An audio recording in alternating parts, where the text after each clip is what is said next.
Bonjour, bonjour mesdames, messieurs. Bienvenue à cette conversation avec About Productions, avec Myriam Sassine et Georges Schucker, les récipients du prix Raimondo Rezzonico qui est décerné au meilleur producteur indépendant. Comme vous savez, le travail de Georges et Myriam a eu la capacité de raconter un pays complexe, travaillé et bouleversé et traversé par plusieurs guerres. Mais eux, ils ont su raconter comment, au-delà de ça, on peut toujours aspirer à un monde plus digne, plus libre, plus inclusif. Et surtout, ils ont su mettre en scène les aspirations de jeunes gens qui voulaient faire du cinéma dans un pays où ce n'était pas forcément évident. Georges et Myriam sont déjà sur scène. Je les remercie. Ce sont des amis, ce sont des artistes et des producteurs aventureux. Et la conversation sera menée par notre ami Philippe Motas, qui d'ailleurs est aussi un confrère, car il travaille avec le Festival international de droits de l'homme. Et donc, je vous laisse en leur compagnie pour cette conversation. Et je veux remercier soit Myriam, Georges et Philippe pour avoir accepté notre invitation. Et merci à vous pour être ici ce matin avec nous.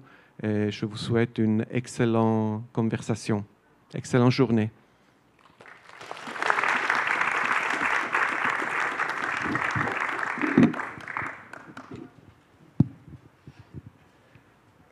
Bonjour à toutes et à tous. Merci d'être venus nous rejoindre. C'est un plaisir, c'est un honneur aussi d'avoir Myriam Sassine et Georges Schucker avec nous. C'est rare d'abord d'avoir des producteurs. On a souvent des réalisateurs. Et donc, on va parler de leur métier. On va parler de leur vision du cinéma. J'espère que vous avez tous vu Costa Brava hier soir. Vous savez, quand on parle du Liban, c'est intéressant. Il y a une phrase que vous connaissez évidemment, mais qui n'est pas dénuée de sens. Si vous croyez comprendre quelque chose au Liban, c'est qu'on vous l'a mal expliqué. C'est une phrase intéressante parce qu'en réalité, elle dit en partie que l'histoire libanaise est toujours racontée de manière sectaire, de manière fragmentée. Et c'est précisément une chose extraordinaire dans le travail et dans l'œuvre, je dirais, de Georges et de Myriam, parce que c'est une œuvre artistique qu'ils produisent, c'est qu'ils ne tombent pas dans ce travers. Ce qui est absolument clair aussi à voir leurs films et continuer à les regarder, c'est qu'en fait, on comprend peut-être pas le Liban, mais on comprend les Libanais. On comprend extrêmement bien les Libanais dans leur relation au pays, à l'image et à la perception qu'ils se font de leur pays. Il y a dans Costa Brava, si vous l'avez vu, ce dialogue entre Walid et Soraya, et elle lui dit à un moment, il faudra que tu décides si tu aimes ou si tu détestes ce pays. Et au moment où on entend ça, cette ambivalence qu'on a par rapport au pays, que les Libanais ont par rapport à leur pays, on s'aperçoit qu'en fait, on n'arrive pas à y répondre, je pense. Et que c'est une partie de l'interrogation constante qu'on voit à travers le travail de Georges Hermel. Je vais commencer, on l'a dit, vous êtes des producteurs. Je vais vous prendre en amont de votre démarche. Et puis, je vais commencer, pas par vous, Georges, même si vous êtes en ancienneté celui qui avait créé About, mais je vais prendre Myriam et je vais le prendre pourquoi ? Parce qu'elle dit, autour du volcan, elle a une phrase où tout d'un coup, dans une scène où, dans ce tour du volcan qui fait l'histoire du tournage et des difficultés du tournage de Costa Brava, elle dit, je la cite, fuck the moment quand j'ai décidé de faire du cinéma. Et elle nous a raconté hier soir, dans son très beau discours à la Piazza Grande, qu'au moment où elle avait décidé de faire du cinéma, son père lui dit « Non mais Myriam... » Mon oncle. Hein? Mon oncle. Votre oncle. A dit « Non mais c'est pas possible, faire du cinéma au Liban. » Ben, on est là aujourd'hui, le 9 juillet 2025. Myriam et Georges viennent d'avoir un prix, une consécration. Je vais commencer par vous. Ce prix consacre quoi, en fait, pour vous, par rapport à cette démarche que vous avez initiée et qui, tout d'un coup, vous fait dire quand même, face à cette tâche extraordinairement héroïque qui est celle de faire du cinéma et des films au Liban, fuck the moment I decided to make movies. Oui. C'est drôle que vous citiez cette phrase parce que tous les gens que je connais qui ont vu ce film, Danser sur un volcan, prennent en photo cette phrase et me l'envoient. Donc ça a l'air d'avoir marqué beaucoup de gens. En fait, moi j'ai grandi dans un village au Liban, même pas dans la capitale. Et donc dans un endroit où on n'avait même pas une salle de cinéma à l'époque, c'était l'après-guerre. En fait, les dernières années de guerre, mais j'étais très petite, et après l'après-guerre, il n'y avait pas de salle de cinéma là où je vivais. Mais j'ai eu la chance immense d'avoir un père très cinéphile qui ramenait des cassettes VHS et qui m'a initiée au cinéma très très tôt et qui m'emmenait en fait à Beyrouth, la capitale, pour voir des films quand j'avais de bonnes notes. Donc pour moi, le cinéma, c'était toujours lié à ça, une récompense quand j'étais a good girl. Tu vois. Et donc, il m'a introduit à beaucoup de films, à un cinéma quelque chose auquel je n'avais pas du tout accès autour de moi, dans mon entourage. Les gens n'étaient pas cinéphiles. Donc c'était ce truc que j'avais à moi et qui nous appartenait un peu à mon père et moi. Et donc, très, très tôt, j'ai dit que je voulais faire du cinéma. Au début, je voulais être actrice parce que je voyais des acteurs. Ensuite, j'ai compris qu'il y avait des réalisateurs derrière le film, donc je voulais être réalisatrice. Et donc, à un moment, j'ai dit, quand est venu le moment de faire des études, j'ai dit à mon père, je veux faire du cinéma. Et il m'a dit, ah non, c'est un hobby, ça, c'est un loisir, mais tu peux pas en faire ton métier. Fais des études sérieuses et après... amuse-toi, je ne sais pas comment. Et j'étais vraiment très entêtée. Et à un moment, mon oncle a fait cette intervention pour dire qu'il fallait absolument que je ne fasse pas du cinéma. Et en fait, à l'époque, c'était tellement... Tout le monde me disait que c'était pas réel, pas réaliste, que je pensais vraiment que si jamais je pourrais juste travailler sur un long métrage de cinéma, j'allais atteindre mes rêves et jamais je n'aurais pensé à ce qui s'est passé après. Ma rencontre avec Georges a été vraiment déterminante et après j'ai découvert quelqu'un de très passionné, d'assez fou, parce que c'est vraiment ça, qui était aventureux, qui était prêt à aller à fond, à investir du temps, de l'énergie, de l'argent. Et ensemble, on a vraiment construit... on a été un peu libre de faire ce qu'on voulait. On voulait faire des films de cinéma. Peut-être qu'il faut contextualiser le moment de ce cri du cœur et de la raison de Myriam quand elle dit ça. C'est que c'est une scène dans le film qui s'appelle Danser autour du volcan, et qui raconte l'histoire du tournage de Costa Brava, qui se fait dans des conditions absolument incroyables. C'est-à-dire que vous avez à la fois le Covid, l'obligation de mettre 80 personnes en lockdown, les interrogations de la faisabilité du projet, est-ce que l'équipe se rencontre, est-ce qu'on peut vraiment avancer, et puis, pour ajouter encore à la difficulté, l'explosion dramatique du port de Beyrouth. Donc vous êtes dans un environnement et un paysage de crise complète, Et vous avez là une équipe d'artistes, une réalisatrice, Moniaka, et le réalisateur du film, en l'occurrence Chris, Myriam, Georges et d'autres qui discutent et débattent de la faisabilité. Est-ce qu'on le fait? Qu'est-ce que ça veut dire? Est-ce qu'on n'est pas complètement fou? On peut en déduire qu'ils le sont. Vous venez de le dire. C'est une histoire absolument folle. Alors j'aimerais vous demander, vous, Georges, ça vous fait marrer rétrospectivement cette histoire, mais ça veut dire quand même quelque chose de votre projet. Et là, je dis bien de nouveau en tant que producteur. Comment vous mettriez-vous cet engagement, cette détermination? Il s'inscrit dans un projet très large qui est le vôtre. Vous êtes devenus des acteurs absolument incontournables de la scène du cinéma libanais. Entre 2015 et 2025, vos films, chaque fois que vos films sortent, ils sont montrés dans les plus grands festivals du monde, les festivals à Venise, à la Berlinale, à Toronto, etc.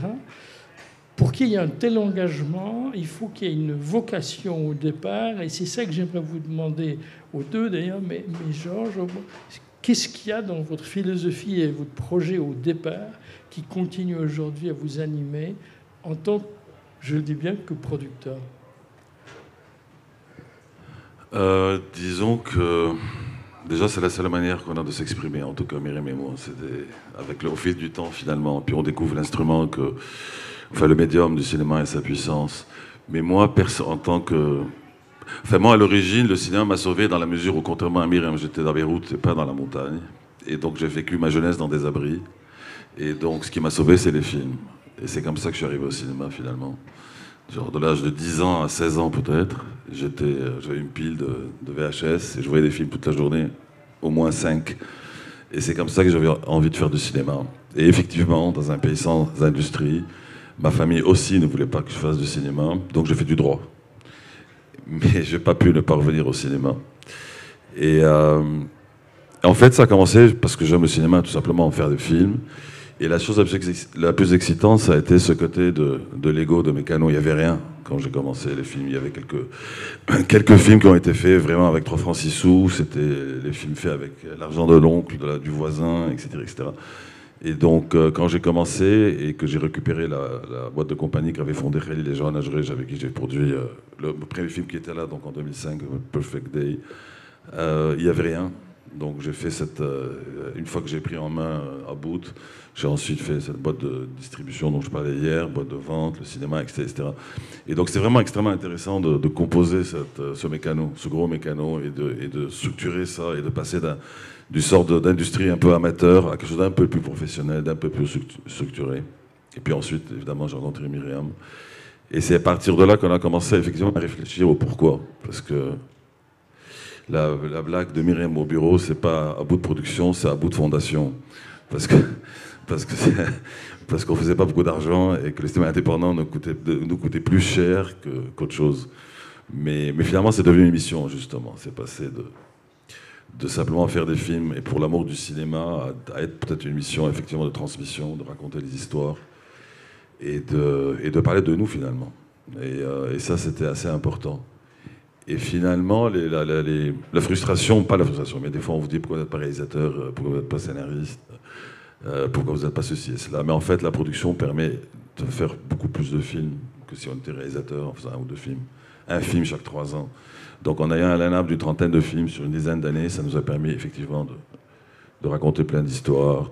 Et puis finalement, l'histoire nous rattrape. On a fait le 2e film qu'on monte aujourd'hui, Memory Box. Il y a un des producteurs qui est sur place. Mais c'est un film à propos de la guerre et du Liban. Quand on dit qu'on commence à comprendre le Liban, c'est qu'on ne comprend plus le Liban. Mais finalement, c'est un film qui a été fait sur l'immigration des années 80, la mienne. Et on pensait avoir raconté l'histoire du pays. Et puis ensuite, il y a l'explosion qui a détruit le décor du film. Et puis ensuite, il y a une autre guerre. Donc ça devient comme un clou qui en chasse un autre, et c'est un cirque permanent. Et donc voilà, donc ça devient des dossiers, et plus que des films finalement, sur ce qu'on vit et ce qu'on est. Cette rencontre dont vous parlez les deux, avec manifestement, ça a été déterminant. c'était un entretien d'embauche ou c'était immédiatement une complicité? Comment elle se passe? À quel moment vous sentez immédiatement que vous êtes sur la même longueur d'onde, qu'en fait votre vision, d'une certaine manière, du cinéma, du Liban, de ce que vous voulez faire est identique? Oui. Ah, c'est naturel, c'est immédiat. C'est la première personne avec qui a intégré About par hasard à un dîner rencontré par une amie. Non, c'est assez naturel, franchement. Il n'y a jamais eu un cheveu de différence dans les points de vue et dans les choix des films qu'on voulait faire. Donc oui, non, ça c'est assez facile. Mais ça l'est toujours d'ailleurs. En voyant vos films, on a le sentiment que, comment dire, en fait vous dites c'est pas About Production, c'est pas About Fondation, mais c'est aussi la maison About.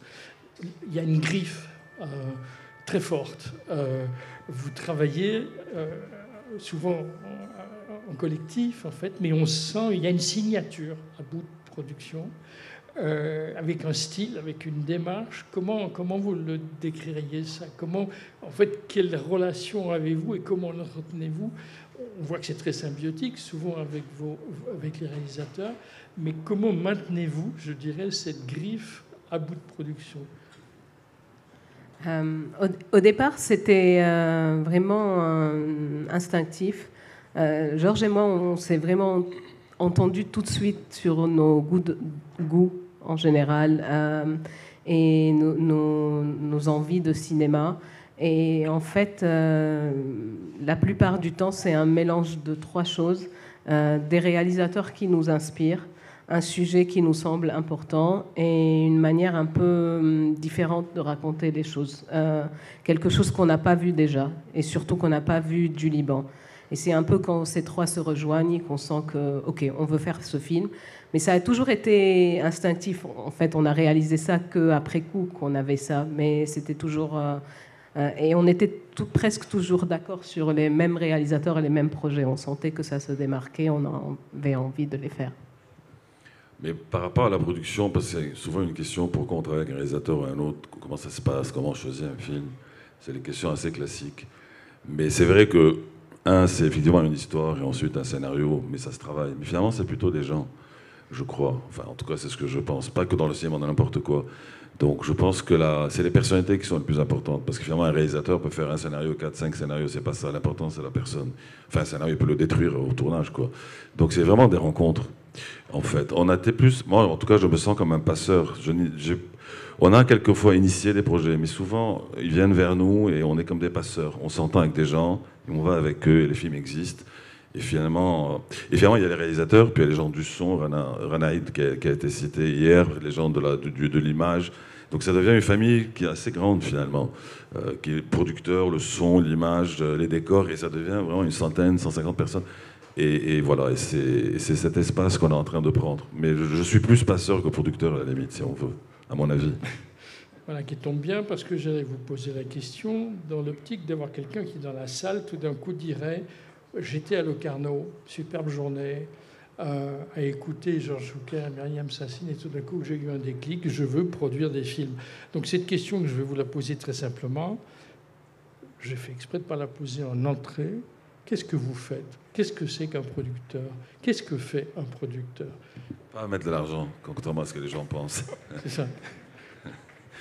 Mais bon, vas-y. Non, ce qui est amusant déjà, c'est que jusqu'à maintenant, on me présente comme réalisateur au Liban. Donc, déjà, le métier de producteur n'est pas particulièrement connu, où que ce soit. Dévoilez-le-nous.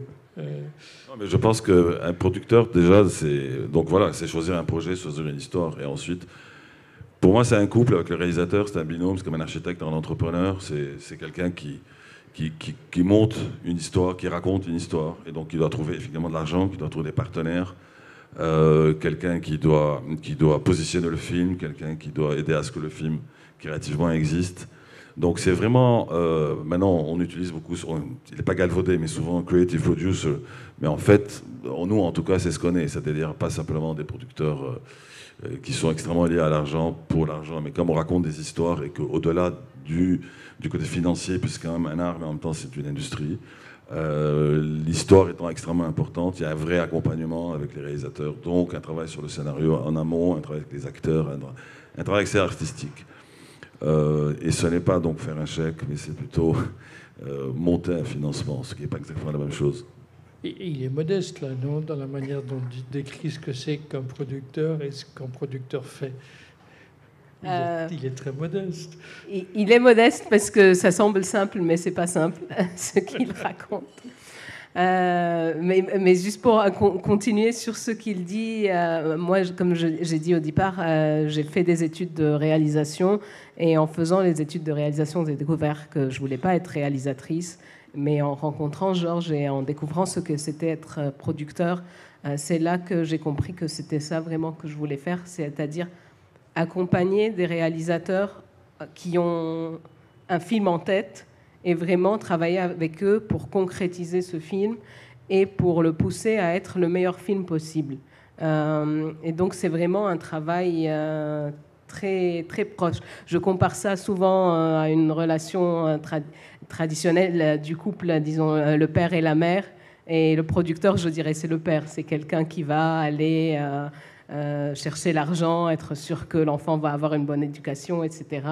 Mais aussi être aimant, un peu participant au développement de l'enfant, etc. Alors que le réalisateur est plus maternel, donc c'est lui qui conçoit, crée, qui est plus proche émotionnellement du film. Et c'est vraiment un rapport très très proche quand on travaille sur des films. Avec les réalisateurs, on est avec eux toute la journée, tout le temps, jusqu'à ce que le film finisse. Et après, il y a un peu une séparation quand le film sort, parce qu'on est dans une relation fusionnelle, et après, ça se termine et on relance ça avec quelqu'un de nouveau. Si vous, comme vous le faites, représentez, incarnez quand même la vitalité du nouveau cinéma libanais, si grâce à vous... l'empreinte du cinéma libanais dans le monde s'est élargie, c'est aussi parce que vous travaillez comme producteur d'abord à créer un écosystème au Liban même, à Beyrouth même. J'aimerais que vous parliez de ce rôle-là que vous avez d'animer un écosystème, parce qu'en fait, vous pouvez faire les meilleurs films du monde d'une certaine manière s'il n'y a pas des mécanismes, des dispositifs et des conditions culturelles, économiques, etc., qui permettent ce développement. C'est peut-être plus difficile. J'aimerais que vous nous parliez de ce que vous avez fait, de ce que vous faites et continuez à faire pour plus largement, effectivement, animer cet écosystème. Je vous inspire pas avec ma question là. Non. Mais à propos d'écosystème, par exemple, elle ne parle pas du festival dont elle s'occupe, elle a créé. Moi, je parlerai de Métropolis, par exemple. Donc, effectivement, on essaie aussi d'aller au-delà de ce qu'on fait en tant que producteur, en tant que passeur. Donc, mais effectivement, donc on a monté, par exemple, pour compléter, à part le côté industriel et le travail qui se passe et qui tourne autour de la compagnie L de production. On a fait il y a une vingtaine d'années 3 salles de cinéma à Métropolis qu'on vient d'ouvrir, qui ont été détruites pendant la guerre, l'explosion de 2020. Et donc après 16 ans dans un lieu différent, on vient de construire donc 3 salles. Et finalement, ça, c'est un outil, par exemple, à propos de la transmission qui est important pour nous et qui est aussi un lien, et non seulement avec le marché libanais, avec les producteurs eux-mêmes, mais c'est un lien avec l'étranger et avec, effectivement, les festivals de Berlin, de Locarno, de Venise, avec qui on fait des ateliers, avec qui il y a des workshops, avec qui il y a beaucoup de travail. Plus une cinémathèque qui a été faite aussi, bien qu'il y en ait plusieurs à Beyrouth, parce que c'est toujours compliqué à Beyrouth. Mais en tout cas, donc, ça aussi, ça participe... au développement, disons, de l'industrie et de ce qui se passe. Parce qu'il y a une spécificité libanaise, c'est qu'il n'y a pas d'industrie au sens qu'il n'y a pas de subvention, il n'y a pas ce qu'on appellerait, disons, le CNC pour la France, par exemple.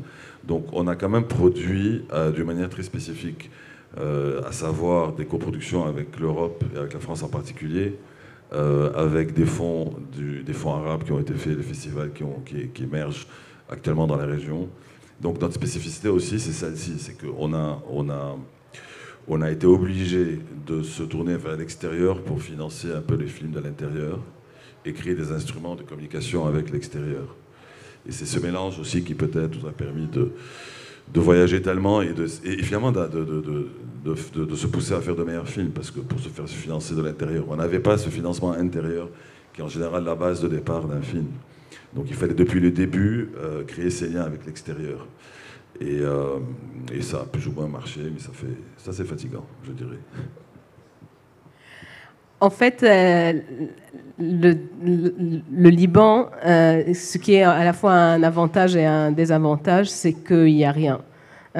Et donc, en travaillant, il n'y a rien, mais on peut tout créer, en fait.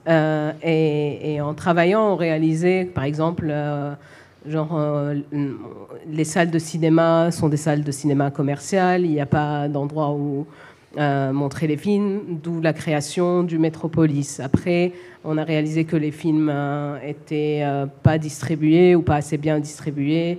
Les gens ne savaient pas, les distributeurs qui existaient ne savaient pas où mettre ces films-là qui n'étaient pas commerciaux. Et donc, il y a eu la création de MC Distribution. Et donc, c'est comme ça, en avançant, on sentait qu'il nous manquait un outil, qu'il nous manquait un vessel. Et donc, on se mettait à travailler où on trouvait des gens avec qui on devenait partenaire pour créer ça. Et ça a aussi abouti à la création du festival de genre, qui est le seul festival de genre dans la région arabe, qui s'appelle Maskoun Fantastic Film Festival.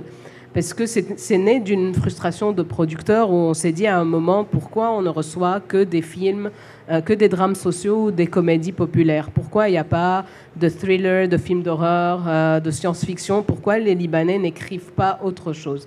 Et donc, en un peu demandant autour de nous aux réalisateurs, ils nous disaient « Ah, c'est des films commerciaux, de série B, c'est pas vraiment des films d'auteur. » Et donc, on a senti le besoin de créer un festival pour montrer des films de genre auteurs.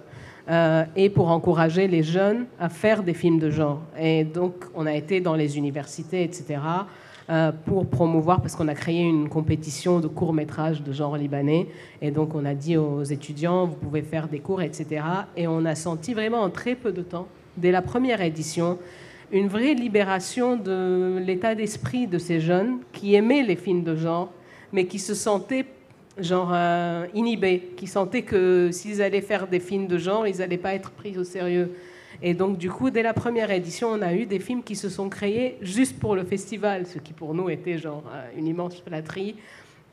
Mais je pense que le fait qu'on était la plus grande boîte de production de films indépendants au Liban et qu'on vienne dire aux gens « faites des films de genre », ça a beaucoup encouragé les choses et ça a créé c'est devenu un hub Maskoun pour les cinéastes arabes en fait et tous les gens qui veulent faire du genre et ça a grandi bien au-delà de ce que le festival qui est tout petit, c'est un festival de 5 jours avec 5 ou 6 invités mais qui a grandi vraiment énormément parce que ça a permis à beaucoup de gens, de créatifs qui veulent faire un cinéma autre arabes de se rassembler et beaucoup de collaborations sont nées à partir de ce festival-là.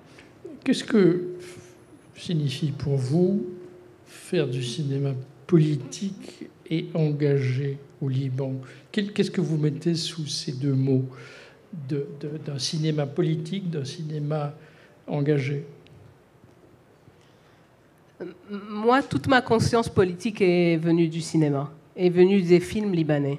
Comme je vous ai dit, j'ai grandi dans un endroit où j'étais hyper protégée, un peu dans une bulle. Et au Liban, on a un problème de transmission parce que les Libanais, ils estiment que pour pouvoir survivre, il faut oublier. Il faut oublier le passé et juste vivre au présent. Et en fait, donc, ce n'est qu'à l'université que j'ai commencé, en voyant des films libanais, à comprendre ce qui s'est passé durant la guerre civile, à comprendre.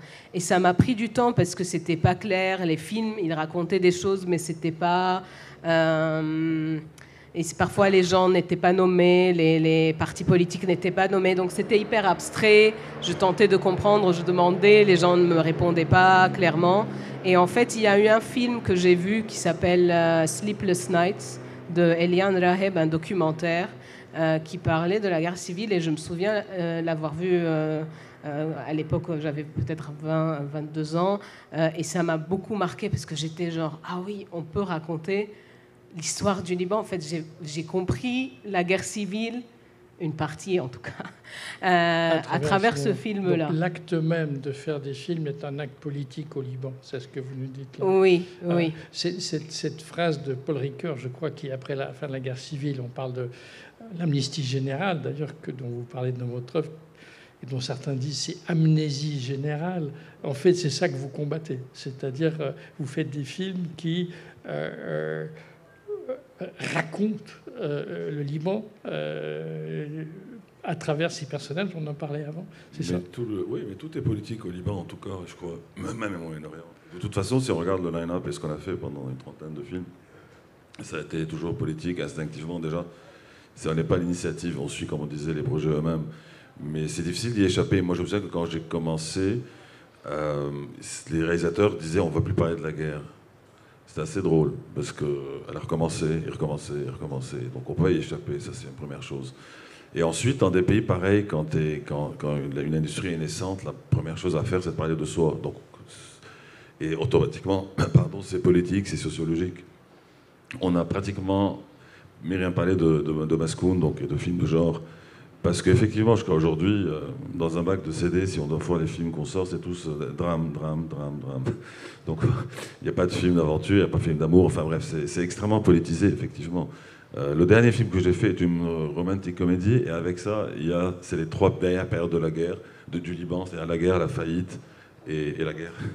Donc même si on veut raconter une histoire d'amour, c'est dans le contexte de la guerre. Donc en fait, c'est assez politisé. Maintenant, la fierté qu'on a, par contre, spécifique aussi par rapport à ça, c'est d'avoir fait des films qui sortaient peut-être de certains clichés du Liban. Parce que finalement, comme tous les pays du monde, on a des clichés, et les nôtres, bon, c'était la simplification entre la Suisse du Moyen-Orient, entre ce pays fait de soirées et de fêtes, ce qui n'est pas faux.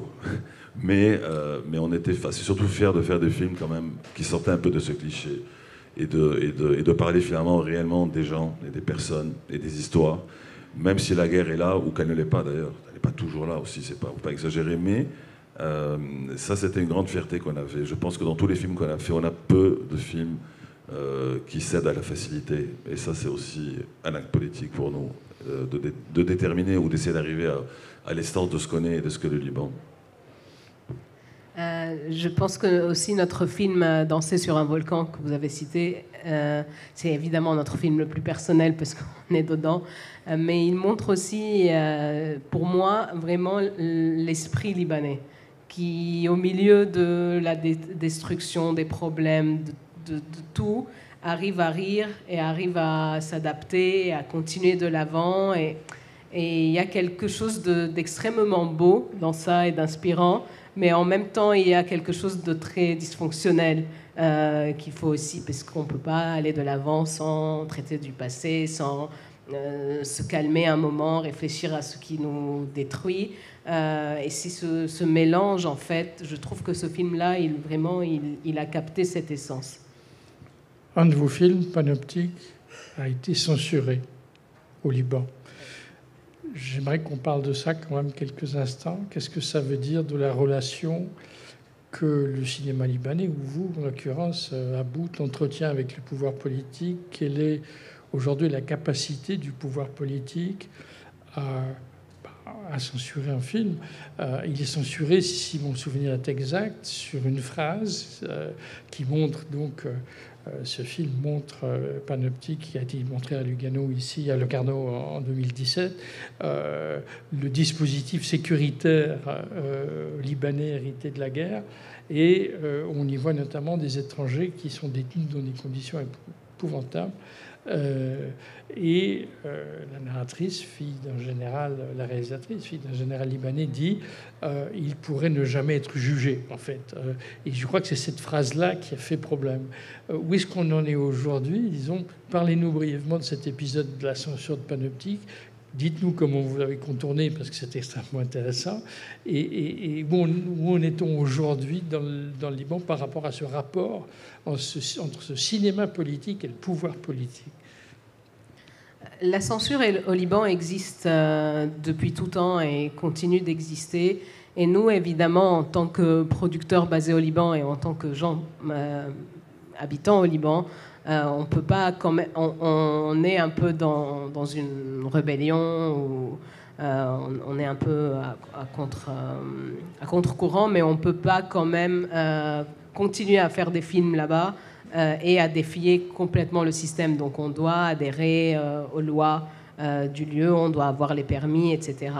Cela dit, on a toujours pensé qu'on faisait des films, pas pour le Liban uniquement, et pas pour les salles de cinéma, qu'on voulait faire les films, et après on allait se débrouiller pour voir où ces films allaient être vus, distribués, etc. Ce qui nous a libérés, je pense, et qui a libéré aussi les réalisateurs, parce que parfois ils voulaient écrire des choses, ils avaient peur, etc. Et on leur disait, écrivez ce que vous voulez, tant que c'est convaincant, etc., que ça marche, on tournera ça, et après on verra quand on va passer le permis de projection, de censure. Si c'est pas montré au Liban, on va voir. Et au final, beaucoup de nos films sont passés, des films qu'on croyait qu'ils allaient créer une controverse, etc. À part Panoptique, mais Panoptique est vraiment très très politique. C'est un film où la réalisatrice a visité des lieux iconiques de la guerre civile et de l'après-guerre au Liban, qui montrent vraiment la pourriture du système politique, qui montrent la dictature dans laquelle on vit et qui n'est qu'apparente. Et en fait, elle a tourné aussi un peu illégalement, parce qu'elle a tourné avec des permis où elle a écrit chaque fois un prétextant, tourner autre chose. Et donc quand ils ont vu le film, c'était genre impossible de le montrer, parce que c'est un film hyper osé, et donc ils ont voulu le censurer. Ils nous ont dit de couper certains moments et qu'on pouvait montrer le reste, mais la réalisatrice ne voulait absolument pas. Et c'était dans le cadre d'un festival au Liban qu'on montrait le film. Et donc on a décidé à ce moment-là qu'aujourd'hui, avec Internet, avec la démocratisation des plateformes de distribution, on n'allait pas juste se plier à cette censure. Et donc, ce qu'on a fait, c'est qu'on a mis le film sur un lien Vimeo, uploadé à l'étranger, parce qu'on a checké ça avec un avocat. Et on a maintenu la projection. Il y a 300 personnes qui sont venues pour voir le film.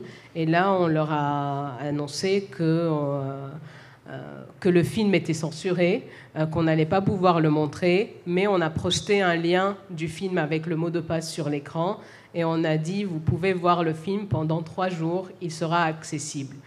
Et en fait, beaucoup de gens ont pris des photos, évidemment, et ça a circulé, et en 3 jours, le film a été vu par 5000 personnes, au lieu de 300 personnes auxquelles la projection était destinée au départ. Et donc, du coup, le film a eu une nouvelle vie. Il a beaucoup circulé après. Et je pense qu'après, on a eu beaucoup de permis. Aujourd'hui, la censure, la sécurité générale, parfois, nous disent OK, si c'est une petite projection, si c'est dans un festival, vous pouvez montrer le film. Je pense qu'ils ont senti que mieux vaut ça que de faire de la pub pour un film qu'ils ne veulent pas que les gens voient.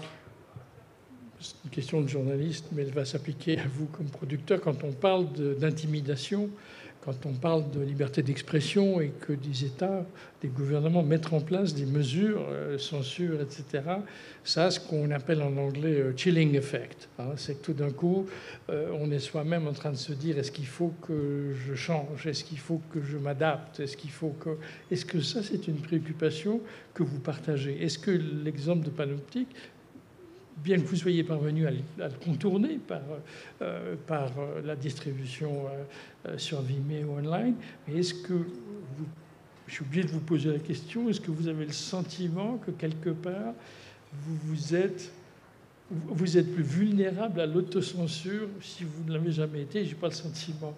Mais qu'est-ce que vous diriez sur cette question? Comment vous la vivez? À part Panoptique, on n'a pas eu ce genre de problème, il faut avouer. Donc la cinématographie libanaise n'est pas politique dans ce sens-là. Je crois que Panoptique était le seul film, je crois, qui était frontalement politique sur le pouvoir. Mais finalement, on n'a pas souvent eu, je pense qu'on n'a pas eu d'autres aventures à part celle-ci, qui a été remarquable d'ailleurs. De liens et de mis sur l'écran, c'était dans le cadre d'un festival. C'était vraiment une journée particulière. Mais sinon, je ne sais pas si c'est une autocensure des réalisateurs eux-mêmes. Nous, on n'a censuré personne. Et au contraire, comme dit Myriam, on a toujours poussé à ce que tout le monde dise ce qu'ils ont à dire. Mais vous pensez que ça pourrait être le cas? Est-ce que vous avez vu des projets, puisque vous les voyez tous aujourd'hui, qui sont frontalement politiques? Les documentaires, plus que les fictions. Ouais. Les documentaires sont frontaux, d'autant plus que la culture du documentaire était assez forte au Liban parce qu'il n'y a pas de financement et c'était avant les années 2000. Ouais. Donc eux, oui, c'est plus compliqué. Et on en a fait, mais pas énormément. Mais fondamentalement, je crois que c'est dans le documentaire que ça répond plus à cette question que dans le monde de la fiction. En fait, je pense qu'il y a certains projets, en travaillant avec les réalisateurs ou les réalisatrices, parfois on se dit « Ah oui, tu veux aller là ? Ok, ça risque de créer des problèmes. » Mais en fait, on laisse toujours faire jusqu'à la fin. C'est-à-dire, même parfois, ça nous inquiète un peu. On se dit peut-être que ça va faire un problème, peut-être, mais on laisse la liberté à l'auteur de s'exprimer de la manière qu'il le veut. Je pense, avec certains des films que j'ai produits, les réalisateurs ou les réalisatrices, à des moments, ils se sont un peu retenus, je crois. Donc ce chilling effect dont je parlais. Oui, c'est-à-dire ils ont dit les choses, mais ils les ont dit à demi-mot, parce qu'ils ont eu peur de... Surtout ceux qui veulent continuer à vivre au Liban et qui veulent faire d'autres films après. Ouais, d'accord. Vous avez parlé de financement, on va y venir quand même, c'est une partie essentielle. Et vous avez dit au début, Georges, qu'il n'y avait rien, qu'il n'y avait pas de financement. Enfin, il y en a, mais il n'y en a pas. Comment aujourd'hui voyez-vous cette question qui est absolument au cœur même, hein, sans argent, pas de production, comment vous voyez ce paysage du financement évoluer? En tout cas, au Liban, on a eu, à cause de cette dernière crise, on a fait des acrobaties, parce que finalement, la crise de 2019, qui était une crise bancaire au début, qui a été transformée par autre chose, on a eu quand même 65 banques qui ont fait faillite. Et puis ensuite, et des gens qui ont été eux-mêmes en faillite, ou en tout cas qui avaient moins de moyens.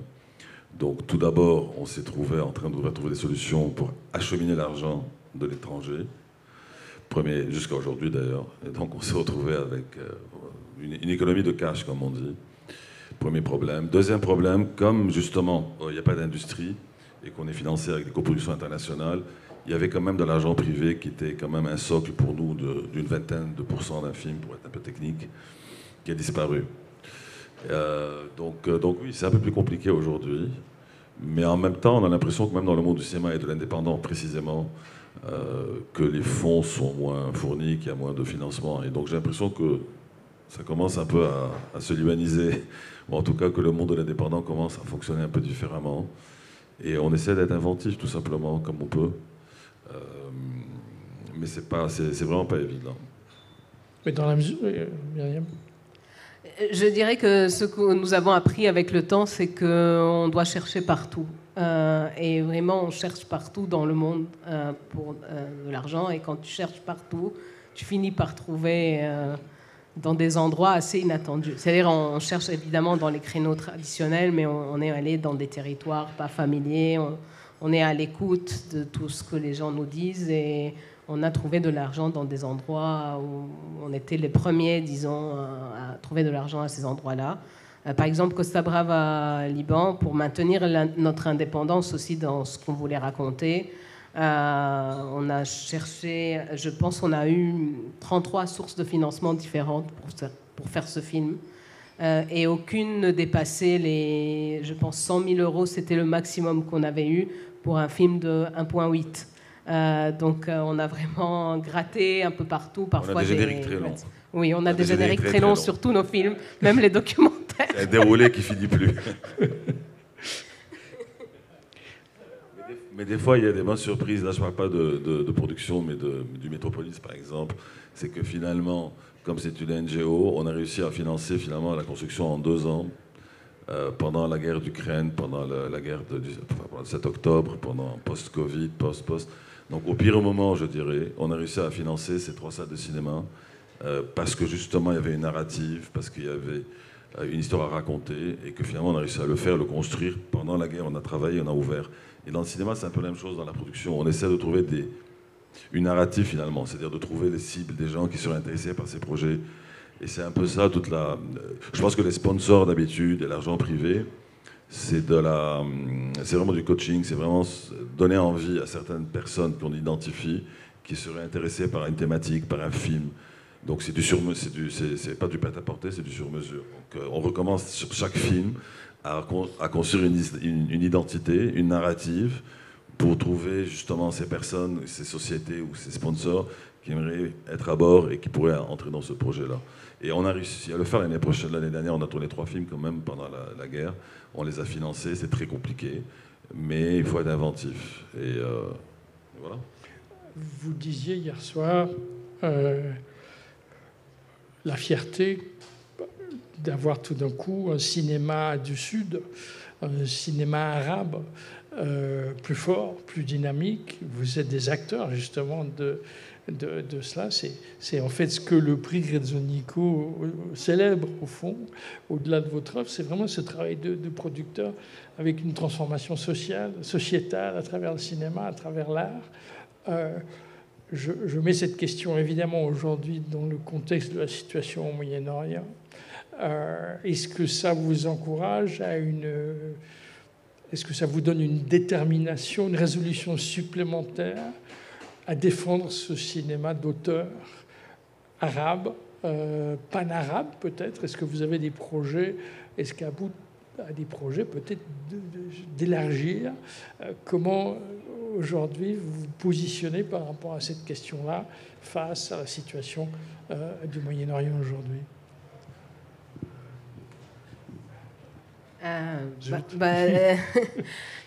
Moi, de mon côté, je dirais oui, plus que jamais. Plus que jamais, avec tout ce qui se passe, j'ai envie, j'ai besoin de défendre un cinéma arabe avec tout ce qui se passe dans notre région. Parce que quand même, on est soumis à des pressions énormes. Il y a beaucoup de violences qu'on subit. On est déshumanisé dans les médias. On ne raconte pas tout ce qui se passe et donc on sent de plus en plus, en parlant aussi avec les autres producteurs arabes et les autres cinéastes arabes, un besoin de défendre notre identité, notre culture, notre humanité et de plus en plus on a envie de travailler ensemble entre producteurs arabes parce qu'on sent qu'ensemble chacun a construit un petit réseau et ensemble, on pourra les mettre en collectif et être plus forts. Là, récemment, j'ai tourné un court-métrage en Jordanie avec la productrice Roula Nasser de Imaginarium Films, qui est la productrice indépendante de Jordanie. Et vraiment, ça a été une collaboration très inspirante pour moi. Et Georges pourra en dire plus parce qu'il a aussi travaillé avec l'Égypte. Et je pense que c'est encore plus important aujourd'hui que ça l'était quand on a commencé. Bon, moi, tout d'abord, par rapport à la fierté, oui, finalement, une quinzaine d'années, on a quand même fait 50 films en décoproduction dans un pays sans argent. Donc déjà, c'est une fierté qui nous donne une force et une confiance quand même, et peut-être un savoir-faire. Ceci étant, moi, je sais qu'on est à peu près sur une douzaine de projets par rapport à l'ambition. Et ce qui est intéressant, c'est que sur ces films-là, non seulement il y a des projets, des productions libanaises, évidemment, mais maintenant, on est aussi en train de travailler sur des productions minoritaires. Et finalement, on est en train de contribuer à des films de la région qui ont besoin aussi de notre savoir-faire. Donc là, je travaille sur un film syrien, sur un film égypto-italo-libanais et sur un film grec de genre, et d'ailleurs, qui est né aussi des initiatives de Myriam et de Mescoun. Donc on a des projets qui commencent à être pan-arabes par nature. Et sur les films que j'ai faits, qui ont été produits, j'ai fait donc un film de genre, de nouveau l'année dernière, mais qui parlait du problème syro-libanais et qui est financé par des Égyptiens et des gens de Dubaï. Donc effectivement, on est encore plus actif qu'avant, et on est plus pan-arabe qu'avant, et plus déterminé qu'avant. Merci infiniment. Vous avez été très généreux. J'ai envie de devenir producteur. On ne vous le conseille pas. Vous m'expliquerez comment on fait. Mais j'aimerais quand même basculer dans le public. Donc, après cette merveilleuse description de ce que vous faites et cette célébration de votre œuvre, est-ce que vous avez des interrogations par rapport à ce que Georges et Myriam viennent viennent de nous dire, de nous dévoiler aussi. C'était, et encore une fois, extrêmement généreux et très articulé sur la démarche. N'hésitez pas, il n'y a pas de mauvaises questions. Ils sont dégoûtés Jamais. de la production, c'est tout. Pardon? Ils sont dégoûtés de la production. Dani. Vous du coup, on fait comment? Ben, vous lui passez le micro, là. Ah, mais j'ai une question, moi aussi, du coup. Ah, Bon, je vais la poser d'abord, alors. Micro. Tout d'abord, merci pour cette discussion. Et puis, je voulais vous poser la question, du coup, vu que vous parliez de la scène du cinéma libanais, et comme quoi vous faites partie des plus grands, et qu'elle n'est pas très grande en elle-même, la scène du cinéma libanais. Je voulais savoir, du coup, comment vous trouvez les projets, comment vous trouvez les réalisateurs et les réalisatrices pour faire des films, justement. La plupart du temps, ils viennent à nous. Soit ils nous écrivent, soit on les rencontre. Le Liban est très très petit. C'est très facile de se rencontrer entre gens du cinéma et du monde de l'art. Donc du coup, ils nous écrivent. On a lu, on a cette fierté, Georges et moi. On a lu tous les projets qui nous ont été envoyés. On a répondu à tous les gens qui nous ont contactés, parce que c'était important pour nous aussi d'être dans une démocratisation de ça. Et donc, après, dépendamment de comment le feeling passe et combien on aime le projet, le réalisateur ou la réalisatrice, on décide de travailler dessus.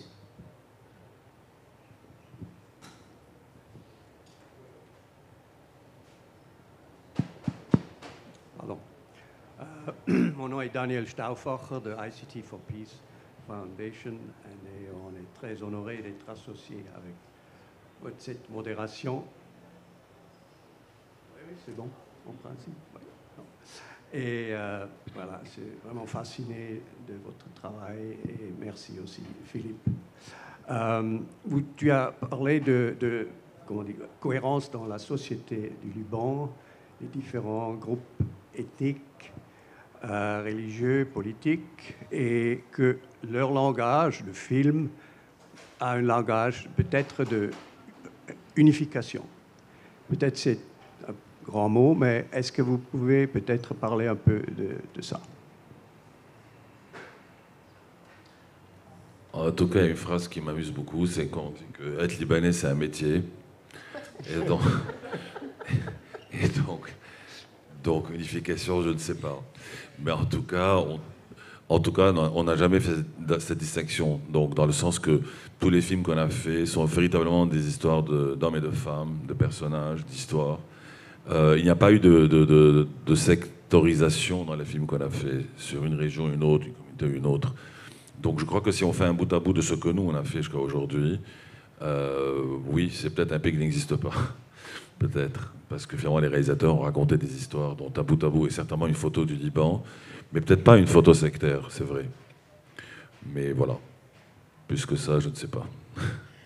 En fait, on a réalisé avec le temps que quand on est un petit pays, ou un pays qui n'a pas vraiment une grosse production cinématographique, chaque film produit de ce pays et il est attendu de lui qu'il représente le pays lui-même.